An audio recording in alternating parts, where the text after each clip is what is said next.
Well, thank you very much. It really is a pleasure to be here, an honor to be here. And it is true with transportation, everyone thinks they're an expert, that they have lots of empirical data and are therefore an expert. One other thought I want, before I get started, I do want to say I am really pleased to be giving a lecture for someone who was a politician.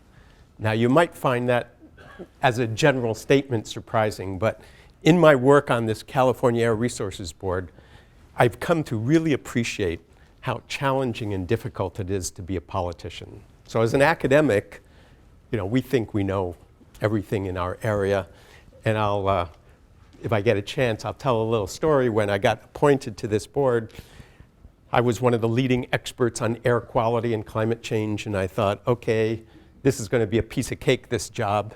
And I soon realized that I probably only had 20% of the expertise I needed to be a good board member, and that's working in a fairly limited area. I'm one of the more broad-minded academics, so I look at the politicians. They need to have a thick skin, but not too thick.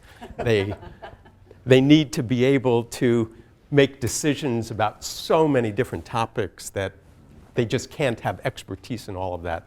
So great appreciation of politicians. So as you can see from my title, I have a perspective on transportation. And the theme here is going to be that finally we're having some major innovation in the transportation sector. My premise is that the transportation sector has been perhaps the least innovative sector in our society. And then some people have pointed out to me, well, what about education? I go, okay, maybe it's a tie.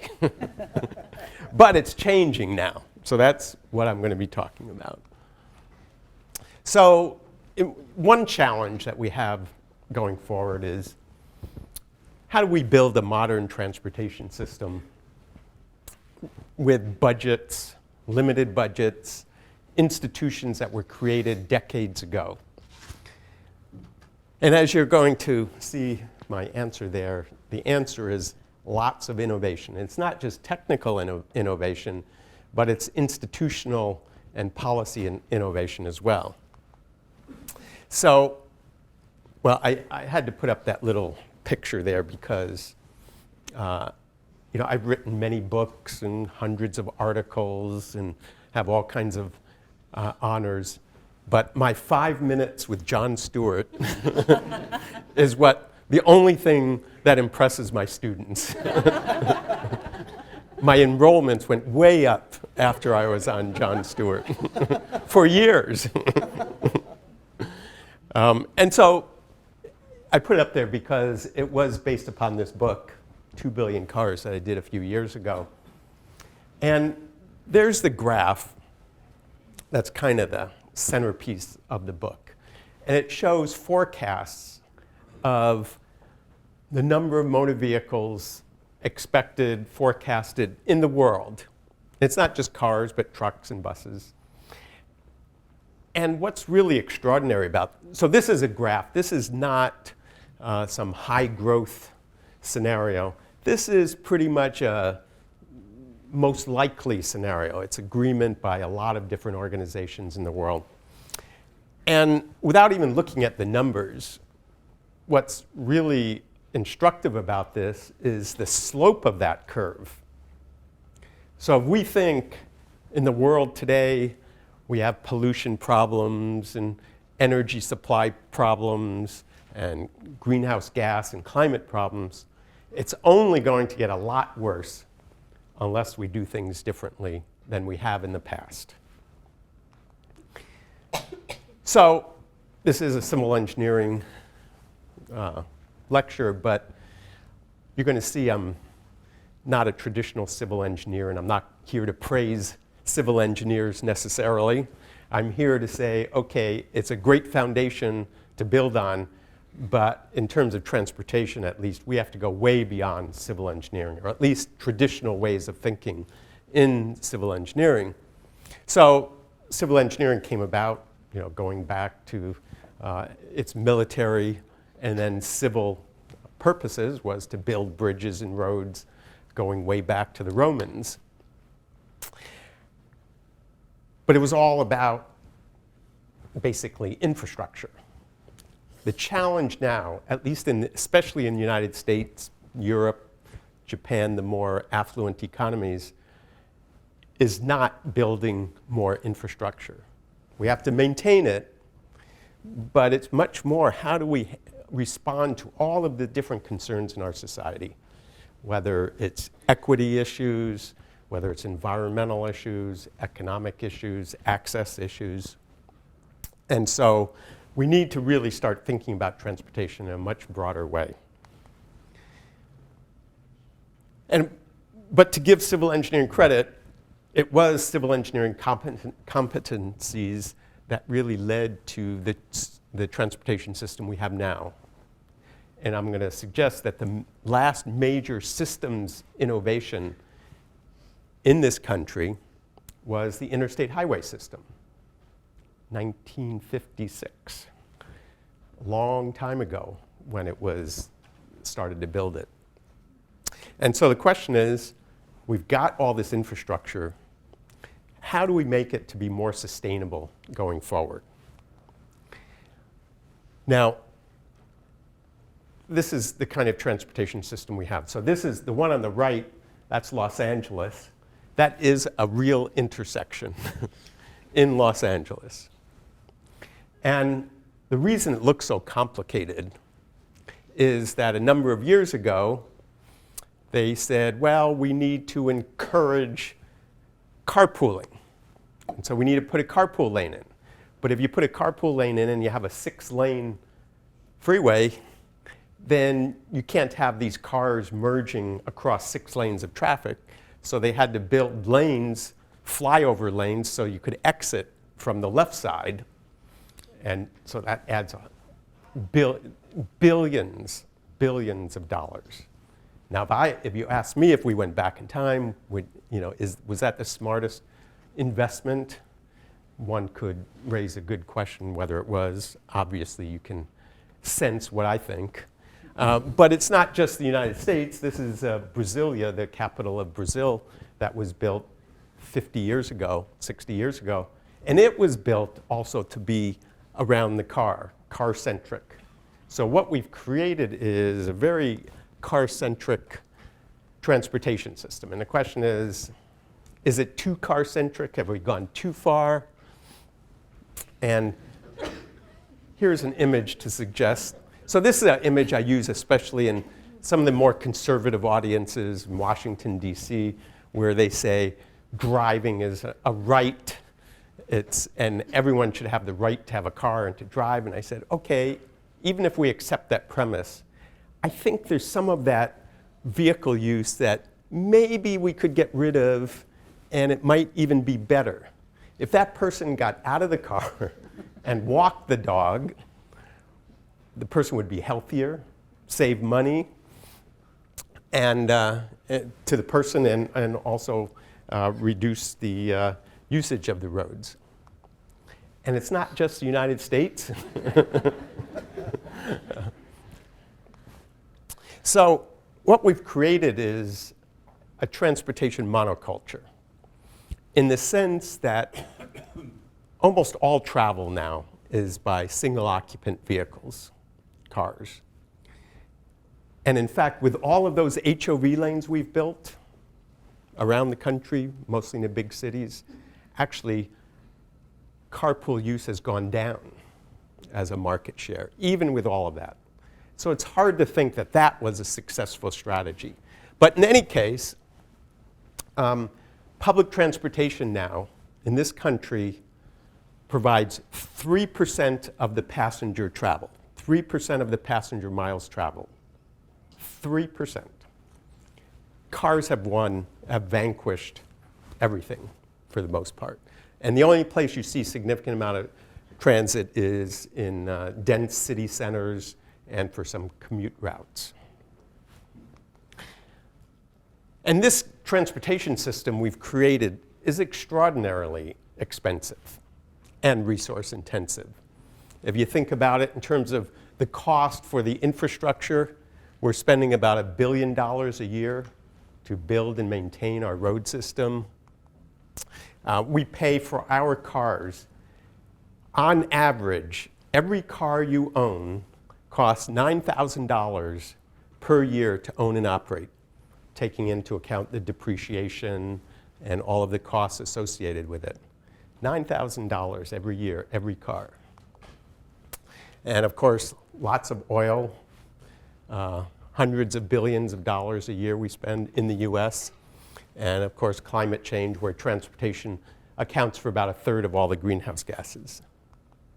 And air pollution, it's up to close to half of the urban air pollution. So, looking forward, how do we address these challenges? We've created this fabulous transportation system.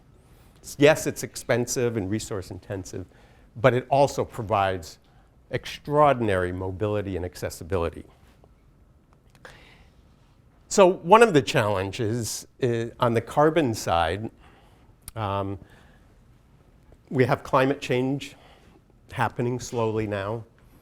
The mainstream forecasts say that if we're going to restrain the change of the climate and to stabilize it at an increase in temperature of 2 degrees centigrade, and that's what the scientific community tends to say is probably the upper limit of what we want to happen to avoid catastrophic changes in our climate and weather. We have to leave the vast majority of the fossil energy in the ground. And that's a well-accepted premise now. If we released all of that fossil energy, if we exploited it all, the climate of the Earth would be changed dramatically. Now the question is, how does one go about it? We don't have the institutions, we don't have the policy, and so we see a very scattershot approach to it. But that is one of the central challenges, is to determine how much to keep in the ground and how to do it. Now, from a climate and a transportation infrastructure perspective, some good news is that the amount of travel in the world, in all of the rich countries of the world, has pretty much stabilized, flattened out.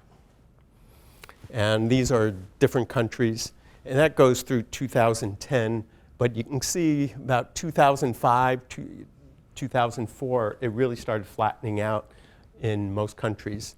And if you looked at it as a vehicle use per capita, so this is total, if you looked at a vehicle use per capita, it's actually gone down quite a bit in all these countries, in most of these countries in the last 10 years. Now, and so this shows it just for the United States. So VMT is vehicle miles traveled. And so the red just shows the total VMT. But if you do it VMT per capita, you can see in the United States, it peaked around 2005, had significant reduction through about 2013, and it started to go up again. And it's still way below what it was in 2005. It is going up, and part of what we're, in the research world, we're trying to figure out is why is it going up? There's a lot of hypotheses that the millennial generation, many of you, are actually driving less than previous generations did. The data shows that you tend to be owning fewer cars, you tend to get your license later, and tend to drive less. Now, it might just be that was a bad economy a few years ago, and the younger generation was hit the hardest, might have explained part of it. But it looks like this is a pretty profound trend that we have seen over time a gradual shift away from the intense use of cars, that we are starting to see a very different way of thinking about cars and using it, less of a status symbol. I do a lot of work in China. You go to China, and it's like the US in the 1950s, is that it's very much a status symbol. Someone was just telling me at lunch that they knew a professor there that would just drive, a couple hundred yards to his office and then have to actually walk almost as much as it would have been from his house, just because he had a car and It was a way of showing off, his ownership. And that's not unusual for what's going on. But that's how we were 50 years ago, when I grew up. And so part of it is shifting away from our fossil fuels. But yet, what we've seen is, well, until about a year ago, what we saw is tremendous investment in new types of fossil energy that was very expensive in the Arctic, the oil sands, the shale oil. All of these investments are starting to fall away to some extent because of the low oil price. But again, this is part of the dynamic that we're seeing.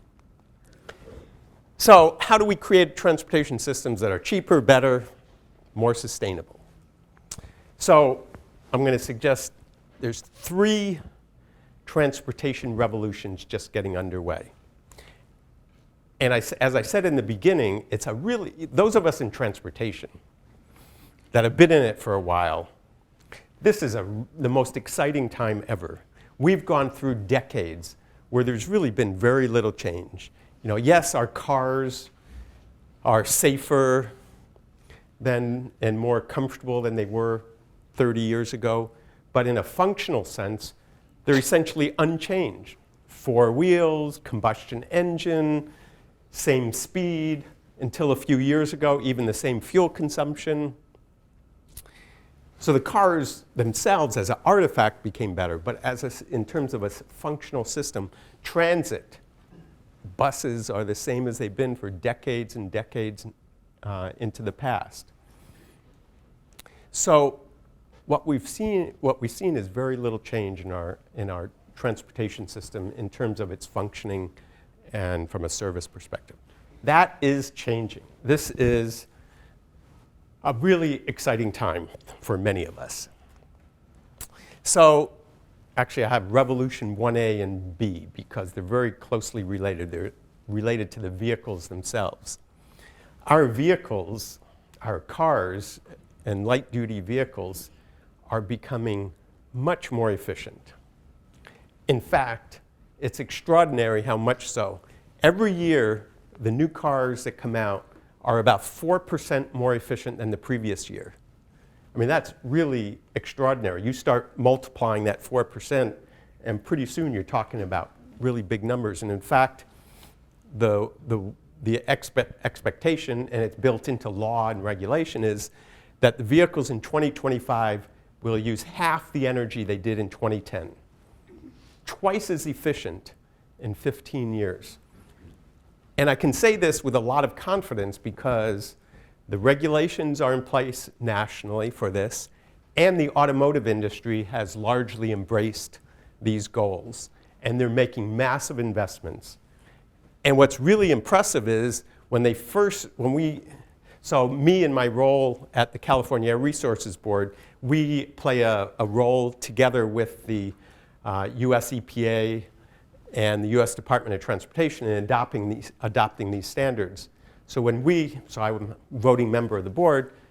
When we adopted these in 2012, these standards, we fully expected that the only way the industry would meet these standards by 2025 would be massive amounts of hybrid vehicles, battery electric vehicles, plug-in hybrids. It's turned out that the engineers in the automotive industry have been so successful and so effective that they're likely to get to 2025 using conventional gasoline vehicles. And okay, some of them will be hybrids like a Prius, but basically they're just using lightweight materials, better combustion, better transmissions, a little more aerodynamic, and they're getting these extraordinary efficiency improvements. And not at very much cost. An estimated cost of maybe $1,000 per vehicle, maybe a little more, but that $1,000 is saved many-fold over by the energy that's saved, the fuel savings over that time. So this is a really extraordinary story. And as I pointed out, and it's not just the US. This is the US, this is Europe, this is even China, Japan, are all experiencing these same kind of efficiency improvement. So the other part of it is, so ICVs is internal combustion engine vehicles, gasoline and diesel. And then at some point, we're going to start emphasizing more plug-in electric vehicles, plug-in hybrids, and fuel cell vehicles. And I'm pretty convinced that we're going to continue on that 4% per year improvement into the foreseeable future, even way past 2025, because of these new technologies that are already. How many here own a hybrid vehicle, or a battery electric or plug-in hybrid vehicle? Okay, that's pretty good. Looks like about 15% or so. That's better than the national average, by the way, significantly better. So the second part of this revolution on the vehicles is moving to these battery electric vehicles, plug-in hybrids, fuel cell cars. And so the Nissan Leaf, the Tesla, Chevy Volt, Toyota, and there's a lot more. There's many, many more models. And every year, the car companies are coming out with new models of all of these. Volkswagen itself, we just heard about, is planning to release 20 new models that are electric drive in the next 4 or 5 years. 20 different models. So in California and 9 other states in the country, so there's 9 states that follow the California regulations on vehicles. This is the regulation we have in place right now through 2025. And the regulation requires about 15% of the sales by 2025 to be plug-in hybrids, battery electrics, or fuel cell electric vehicles. And we don't know what the mix will be, but and there's complicated regulations that allow trade-offs between them, but that's what we're looking at. And this represents about 30% of the US market have these regulations in place. This is so-called zero-emission vehicle policy. And what we're seeing is this trend towards electric drive vehicle happening around the world. So these are the numbers, and increasing quite rapidly, as you can see there. And you see that United States is a really big part of it. But what's happened is, just in the last year, China has really started investing in electric vehicle technology in a really major way. And it is part of Chinese policy now to invest in it. And they're doing it, number one, for air pollution, because they have horrible air pollution. Number two is to create an export-oriented industry to leapfrog gasoline vehicles that the rest of the world is producing in high quality. And then you get to energy security and climate change. But they're embracing all of those goals. So just to make sure you understand, I'm walking the talk. That's what my wife says. She's also a member of the California Air Resources Board, and she says, if we're going to require everyone else to buy these electric vehicles, then we should be leaders. So we have two of the coolest cars on the planet that we own. One is that Tesla on the right side, Tesla S. And so I should say, people get the wrong impression about me being a rich professor. She runs a company that gave it to her as a company car. And I should point out, it is her family that owns the company. And there's my car, which is, anyone know what that is? It's a hydrogen fuel cell car. And I'm pretty sure no one else has one here, because they only sell it where there's hydrogen stations. And I don't believe there's a hydrogen station yet in Seattle, but it's coming soon. And then there's the Model 3, Tesla Model 3. And those of you who pay attention, Elon Musk unveiled or actually started making it available for He made it possible for people to put a deposit down to get one of these Model 3s. So the Model 3 is going to sell supposedly for $35,000 and have a range of 200 miles. So he asked people, it was a week ago, I guess, he said, okay, if you want to pre-order it, you can. Within 2 days, 325,000 people said yes and gave him $1,000. My wife said, who knows when the car will be available? This is Elon Musk, right? So he says a year and a half. It's probably 2.5 years. My wife says, so she signed up for it, one of these cars. She said, well, the way I look at it is, this is an interest-free loan to Elon so he can keep his company afloat. And I get it, and that's okay with me. So that is 325,000 times 1,000. That's $325 million free loan, interest-free loan that people have given him. Pretty extraordinary. And it also raises the question about how do we make this transition to electric vehicles and some of the challenges, and we can talk a little bit more about that.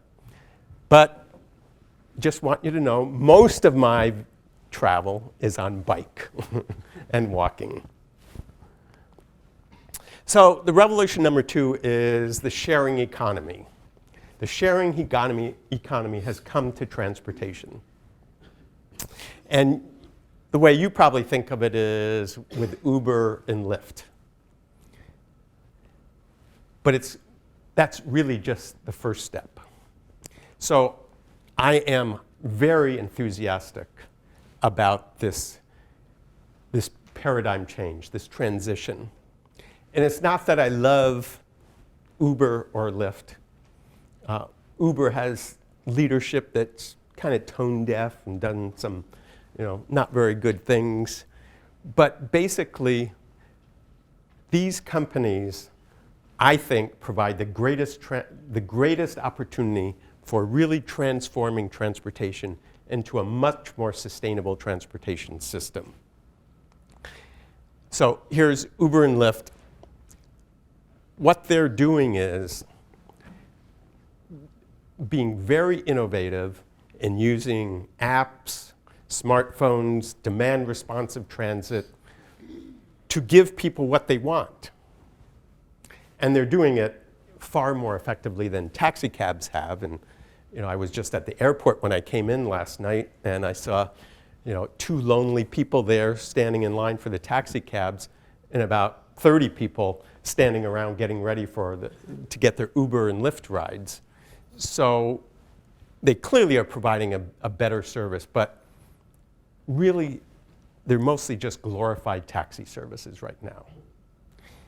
So why am I so excited about it? I'm excited about it because it's just the first step. The next step is now these vehicles can take multiple riders. If you look at Uber and Lyft today in terms of vehicle miles traveled, pollution, they're probably no better. They're not providing any advantage to what we have now. But the next step is when they start taking multiple riders and really greatly increasing the load factor of our vehicles. Remember I talked about carpool lanes have had essentially no effect. Well, this has the potential for a huge effect. And the reason I'm so optimistic and excited about it is because it is the business model of those 2 companies and a lot of other small companies that are getting started to increase the load factor in their cars. Because this is a case where their business models actually align with the public interest. And the reason they're doing this is because they are convinced that people are so elastic in their behavior, so price elastic, that if they just reduce the price a little bit, they'll get a lot more riders and therefore a lot more revenue and a lot more profit. And so they are absolutely committed to bringing the price point down. Now, the first part of it's a little troubling for the drivers, but more fundamentally, they are committed to multiple riders. They already have services called Uber Pool and Lyft Line, in which you press a button and you tell what your destination is, you get a 50 to 60% reduction in your fare, and then they'll take you perhaps a few minutes out of the way to pick up one or two other people to take you to your destination. Those of you remember the old days of dial-a-ride systems from the 70s. Well, this is which failed because the technology wasn't there and it just didn't work, but now it's working. And it's not just Uber and Lyft. There's a whole huge number of companies out there that are starting to provide these services. They're providing them for school kids where they have special screening of the drivers, to take young kids to school. There's some for elderly. There's all kinds of these services that are sprouting up all over. And these really have the potential to provide much reduced load, much higher load factors, much less vehicle use, and better accessibility for a lot of people. So the big idea here going forward is creating a much more rich transportation system, a suite of mobility services. So if we have a suite of mobility services, we don't have to own our own car, and in fact, we'll have better choices. People a lot of times think that they have the best set of choices available. Here we are in America, and I've got my two cars. But think about it. You don't necessarily have the vehicle you really want. Maybe you want a sports car on a weekend, or you want a pickup truck to pick up some things to bring somewhere. You want an SUV to go in the mountains, go skiing. So you don't have, some people do build up a fleet of cars in their household. But we can do a lot better and do a lot cheaper. Remember that $9,000 a year? I guarantee you, I can provide a level of service just as good and maybe even better for much less than $9,000 a year, if I was king or emperor. So we're working on more flawed approaches, and this is just a rough, crude estimate by me. We're doing a lot of research to understand choices better, but it's very easy to imagine 30, 40, 50% of our travel would be by these new types of mobility services. And these are all more reasons why these kind of services, this is just for Uber and Lyft, why it's better than what we have now. Think about it. There's lots of people that can't drive for one reason or another. There's some that don't want to drive. One of the biggest markets for these services are Friday and Saturday night for people that are going out clubbing and drinking. And even myself, when I'm in a city with my wife, sometimes we just say, we're going to have a bottle of wine. Let's just take Lyft to dinner and back. And it's still a fraction of what we're spending for the dinner. And so we do that, for a safety perspective. Emergencies, saving money, using travel time more productively. I actually use it to go to the airport, even though I have a car, just because I want to spend the time working. I guess I'm a workaholic, but that I think that way. But I use my time more productively. And there's large public benefits. Out of this is that we can end up with a system where there's much less vehicle use, more passengers per vehicle. And part of the theory here is that when we create a transportation system, when you have your car, it's sitting in your driveway, the insurance is paid, you've bought the car, you got either a lease or you've paid the full amount. The marginal cost, the additional cost of using that vehicle for a trip is very small, or at least you perceive it to be very small. So what we're doing now is creating a transportation system where we're converting those fixed costs into variable costs. So now when you make a choice, am I going to take Uber or Lyft or one of these other services? Now you think about what is the true cost, or at least something closer to the true cost. And that will result in people making more rational decisions about driving. They won't be out there with a car with that little dog out the window, or at least less so. And then the third revolution is this idea of automated autonomous vehicles going driverless. And this is a really tricky one. And that's because this technology can be used in a lot of different ways. So Professor Don McKenzie, he's done, I think, here from civil engineering, has probably done the best analysis I've seen of what is the likely impact on miles traveled, energy use, greenhouse gases of a driverless system. And the numbers are from much better to much worse. Thanks, Don.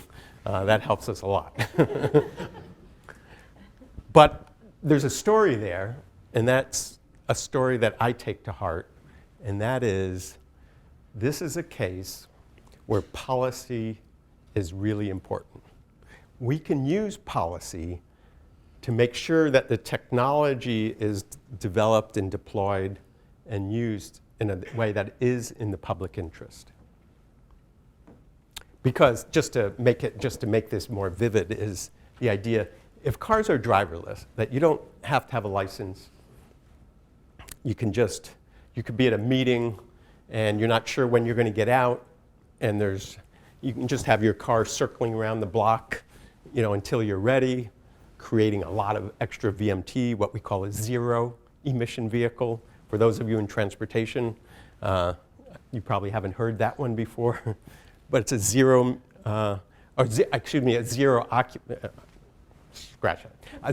occupancy vehicle, right? No one there.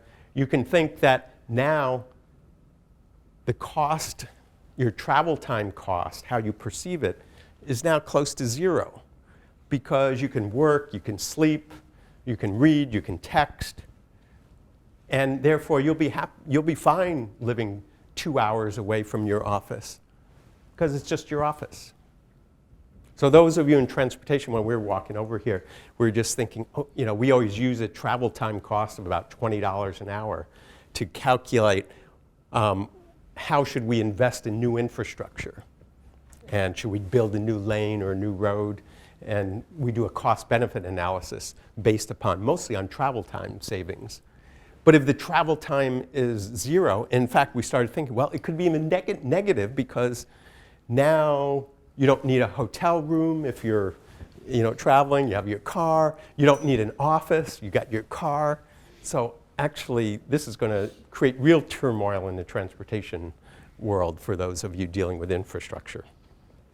That's thinking ahead a little bit. But so that's why I would say transportation heaven or hell, because it could be used in a very productive way. It could be used that we make these vehicles automated where they pick up multiple people and serve more people, mobility disadvantaged people, and just result in less energy use, less greenhouse gases, less road capacity needed.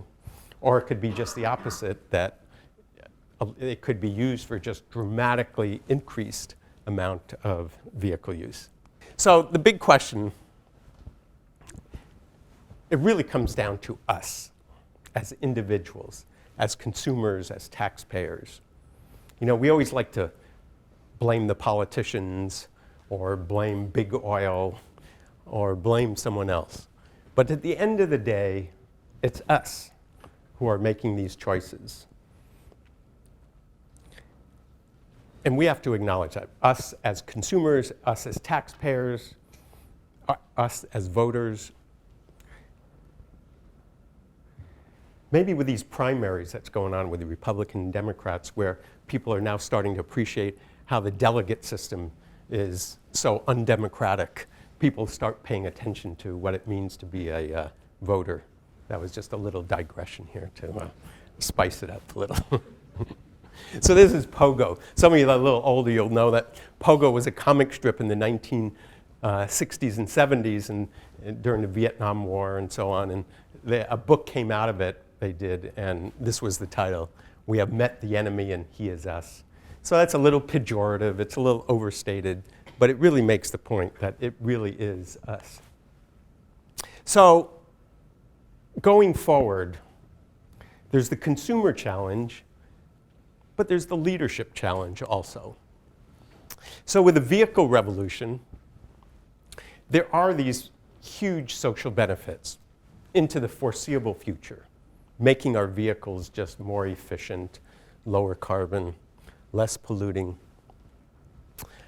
But the challenges of how to make that happen are significant. And then there's the new mobility services that I've been talking about that I'm very enthusiastic about.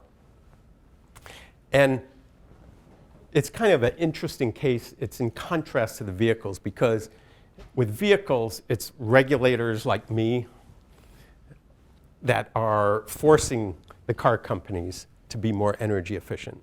Now, they're buying into it for the most part, but it is regulations that are really providing the binding requirement for them to make their vehicles much more efficient. In the case of these new mobility services, this is the market, the consumers themselves, that are demanding these things. And the companies that are coming into existence are providing it. So there, the challenge is to make sure that we do push these services in a direction that really is in the public interest. And automation, autonomous vehicles, it's the same story. So I did say, as you saw on my title page, I described myself in part as a policy wonk. So you can see what's going on here. I've really become convinced that certainly in transportation, which is a lot of it's in the public sector. Roads are built by government, and transit is provided by government, public sector. Policy plays a really huge role.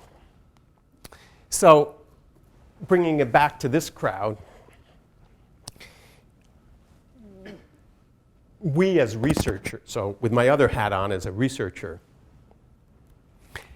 I think we have a huge responsibility in the university to learn how to work with government.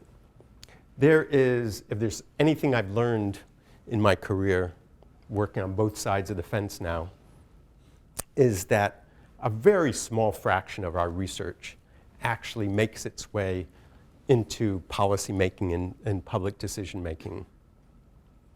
And there's so much expertise in this university, in my university, and we're barely tapping it. Now, there's a lot of reasons for this. Government has one culture, universities a different culture, so there is a chasm to cross. But I think it's urgent, and those of you that are more interested in having an impact on the university side, to really think about how can you make your research more impactful? How can you understand what the policy needs and government needs are? And so to quote Albert Einstein, we can't solve our problems with the same thinking, and then I added, and institutions and research that we used when we created them. And so it's with that message that I'd like to leave with you. Thank you very much.